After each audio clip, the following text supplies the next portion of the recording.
Hola, quizás haya sido porque fue una semana llena de foros y de eventos por fuera que no estuvimos tan juiciosos en la pesca de errores para reportar.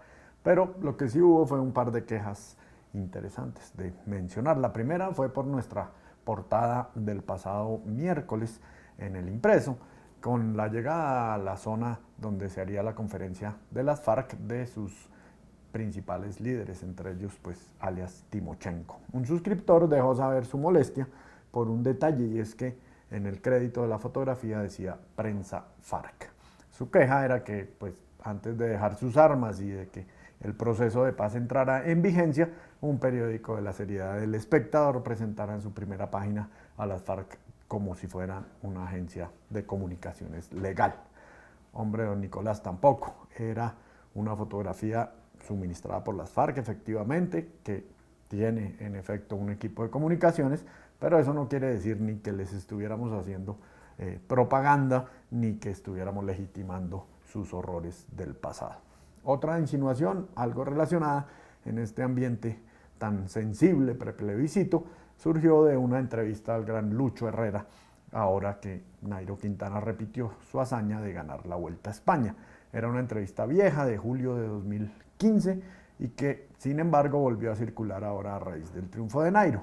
La había hecho El País de España en su momento y fue republicada. Tenemos los derechos en Colombia del país, vale decir, en aquella época.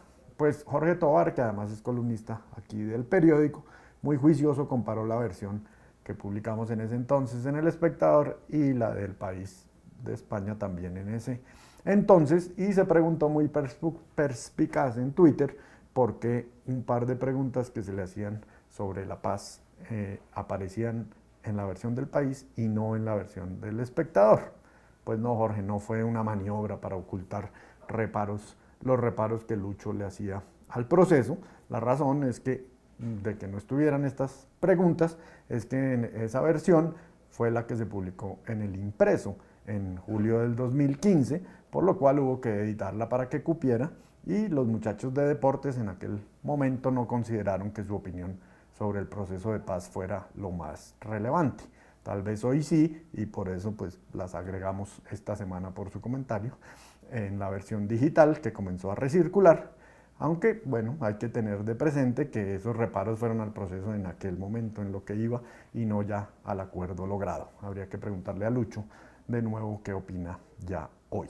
Bueno, pero de todos modos sí hubo algunos despistes dignos de mencionar. Tal vez el mayor lo pescó @Javdierna, cuando en el gancho de la información sobre el retiro de la política de David Cameron dijimos aquí que el referendo, el famoso Brexit, buscaba definir si el Reino Unido seguía no en la Unión Europea, sino en el Reino Unido, tal cual. Si el Reino Unido seguía en el Reino Unido. Y bueno, Juan Carlos también olvidó poner el nombre de Orlando Morales en la carta del lector, con lo cual su opinión quedó como si fuera nuestra y metida en el lugar equivocado. Qué vergüenza con don Orlando. Bueno, no es más, nos vemos, chao.